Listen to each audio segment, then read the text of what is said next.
Hi, my name is Andrew Warburton. I'm the property advisor. This is going to be one of the biggest years ever in refinances in 2021. And in this video, we're going to cover a question that a lot of you are asking yourselves. When I refinance, do I do a 15-year or a 30-year mortgage? What are the advantages and disadvantages, both sides? So we have two columns right here, and I'm going to go through those with you and come to a conclusion. So stay with us right at the end, that is based on what you want and what's right for you. Can I just say this before we get started? It's taken me about 30 years to learn a lot of these things, and I just really enjoy sharing these tricks and skills through YouTube.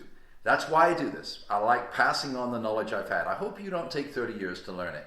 I hope that you're able to watch this older guy with a weird decoration around him, sharing with you what goes on in real estate and how you can create wealth in real estate. So if you'd like to connect with me, please put comments below. Please do that thumbs up if you like what I'm saying, and click that subscribe button so that we can stay in contact with you.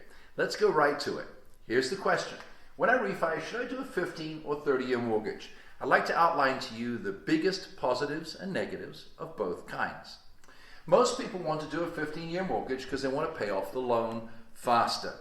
And so they will get a quote for 15, get a quote for 30. Some people get a quote for a 20-year mortgage. A 15-year mortgage has a higher payment. Why? Because you're paying it off in 15 years. A 30-year mortgage has a lower payment. So obviously if you're just going for a low payment, you're going to choose over here. And you might say, well, why would anybody do this? Well, because they want to pay the loan off faster. But hold on just a minute. Understand, if you sign a refi that says you will make that 15-year loan payment and you pay down your equity, and maybe you pay down 20, 30% of the equity, and you have a period like now with COVID that you have 6 months that you can't work, you still owe the 15-year payment. But if you were in a 13-year payment, you could fall back to that 30-year payment, not 1330, I'm sorry. You could fall back to that 30-year payment, so in times of difficulty, there's less pressure on you. The bank's not going to say to you on a 15-year payment, hey, because you're trying to pay the loan off quicker, we appreciate that, and we don't mind that you can't make the payment for a while. That's probably not going to happen. So understand, you sign the deal for a 15-year payment, you have to stick with that throughout the term of the loan. Second, when you sign a 15-year note instead of a 30-year, in your attempt to pay off the loan, you now have what's called a higher DTI. So when you qualify for a loan, let's say you want to buy a second property, the bank's going to look at what your debt to income ratio is. So if your income's here, they're going to want your debt to be, well, anywhere from 35 to 45%. Sometimes you can go as high as 50. It's unusual. So they're going to want your DTI to be down here. So if you have a 30-year payment, your DTI is going to be lower. If the 15-year payment's about 20% more or so, your DTI is going to be higher. That's going to affect what you qualify for down the road. Let's say you get 3 or 4 years into your 15-year payment, you've paid down some equity, you're really happy, you want to qualify for an investment property.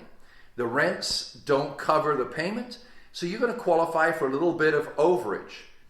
If your DTI is too high, you're not going to qualify for that loan.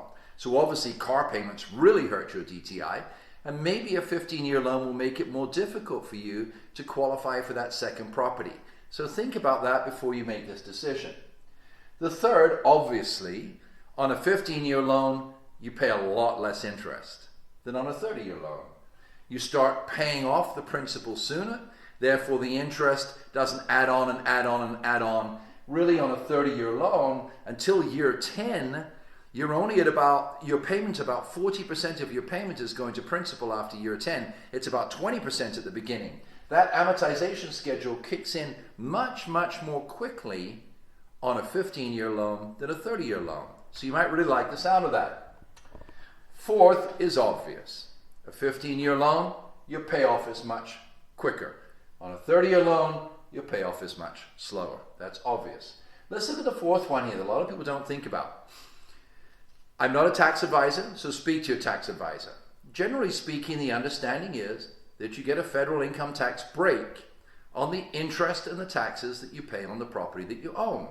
Therefore, if you're paying less tax on the 15-year loan, if you're paying less interest on the 15-year loan, you're also paying less tax. So if you're paying less interest, you have less of a tax deduction, and that needs to go into your cost calculation. If you're on a 30-year loan, you're paying more interest, therefore you have more tax deduction. So you have to calculate that with your accountant or with your bookkeeper and work it out. You go, okay, I'm paying less interest and my payment is a little bit higher, but my tax deduction has changed. So you need to really work that out and work out exactly how the taxes affect you. So let's summarize. Higher payment, lower payment. Higher debt to income, lower debt to income. Less interest, more interest. Quick payoff, slow payoff. Tax deduction is affected by your decision. So you go, Andrew, so which is best? That is up to you. Most people want to refinance onto a shorter term payment because they want to pay off the loan, sometimes to retire, or they want to pay off the loan to invest or buy something else. If you have a look at my video on how to create wealth by buying 2 homes, you will understand this. So our strategy is that you pay off the note as quickly as you can, so you create an equity position. You can then take a HELOC out on that equity and buy a second property. And particularly in California and Florida and Las Vegas and Arizona, as those properties steadily go up, you've now got 2 properties going up in value. You can pay off the HELOC that you used on property 1, buy the equity in property 2, refinance it. You have 2 first trust deeds, 1 on each of the homes, and you're now building wealth for retirement.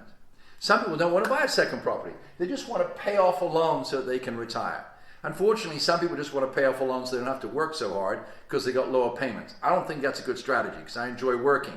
But if you want to pay off a loan to retire, you're going to think about this 15-year loan very seriously, but make sure you look at the positives and negatives. If you want to pay off a loan to invest, also you're going to look at it very seriously. Here's what I would do. I believe it's a wiser choice to take out a 30-year loan. But on that 30-year loan, and please look at my videos on this, just click on the tab below and look through the playlists and you'll see in the Create Wealth series how to do this. It's better to take a 30-year loan and pay a certain amount more each month. For example, on a $400,000 loan, if you pay an extra $300 a month, and I tell you how to do it in my video, please just click on the Create Wealth series. You pay an extra $300 a month, you're going to knock 7 years off your loan. Now look at the positives and negatives. Your payment is lower, but you're able to reduce the principal amount and pay it off more quickly. So you get the benefit of the 30 and the benefit of the 15. You have a lower debt to income ratio because the amount you pay extra doesn't show on your credit report, therefore it doesn't show on your debt to income ratio. And that's very clever because now you're not only paying it off more quickly, but you're keeping the low debt to income ratio. You're also starting to control the amount of interest, which is a benefit of the year 15, but you're in the year 30.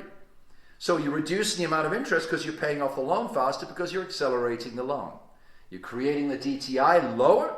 You have now an opportunity to buy something else, just as you would with a 15-year loan. But if something goes wrong, and COVID or whatever follows COVID, there's always something goes wrong, you're obligated to what? Not the 30-year payment, the 15-year payment, you're obligated to the 30-year payment.